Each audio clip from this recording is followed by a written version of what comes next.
வணக்கம் நண்பர்களே. இன்றைய காணொளியில் விநாயகரின் திருமண கதை பற்றி பேசவிருக்கிறோம். நாம் அனைவரும் விநாயகர் சதுர்த்தி போன்ற விழாக்களில் பக்தி உணர்வுடன் வழிபடுகிறோம். ஆனால் அவருடைய திருமண கதையை நீங்கள் கேட்டிருக்கிறீர்களா? இன்று அதை விரிவாக தெரிந்து கொள்வோம். விநாயகரின் திருமண கதை பல பண்டைய புராணங்களில் குறிப்பிடப்பட்டுள்ள ஒரு அழகான நிகழ்வாகும்.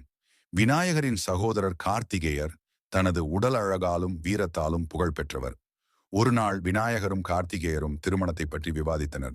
கார்த்திகேயர் கூறினார், நாம் இருவரும் ஒரு போட்டியில் ஈடுபடுவோம். யார் உலகை முழுமையாக சுற்றி வந்தாலும் அவர் முதலில் திருமணம் செய்யப்படும். விநாயகர் தனது உடல் பருமனாலும் மந்தமான வாகனமான மூஷிகன் மூலமாக உலகை சுற்றுவது கடினம் என உணர்ந்தார். ஆனால் அவர் புத்திசாலியானவர். அதனால் அவர் தன் அறிவால் இதை எதிர்கொள்ள முடிவு செய்தார். விநாயகர் தனது பெற்றோர் பார்வதி மற்றும் சிவனின் அருகே சென்றார். அவர் அவர்களை சுற்றி 3 முறை சுழன்றார். அதன்பின் கூறினார், உங்கள் இருவரும் இந்த பிரபஞ்சத்தின் அடிப்படையான தெய்வங்கள். உங்களை சுற்றுவது உலகையே சுற்றியதற்கு சமம். இந்த அறிவார்ந்த செயலை பாராட்டிய சிவபெருமான் விநாயகரை ஆசீர்வதித்து, நீ உலகின் முதல் திருமணத்துக்கு தகுதியானவர் என்று அறிவித்தார்.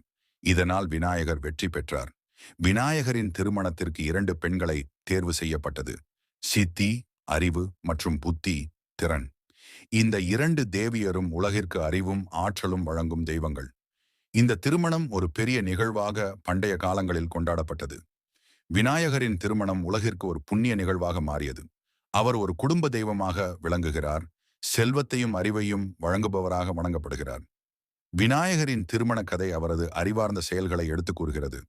உலகில் பல பிரச்சனைகளை புத்திசாலித்தனமாக எப்படி அணுக வேண்டும் என்பதை இந்த கதை நமக்கு பயிற்சி அளிக்கிறது.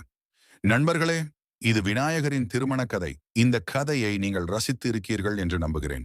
இதை பற்றி உங்கள் கருத்துக்களை பகிர்ந்து கொள்ளுங்கள்.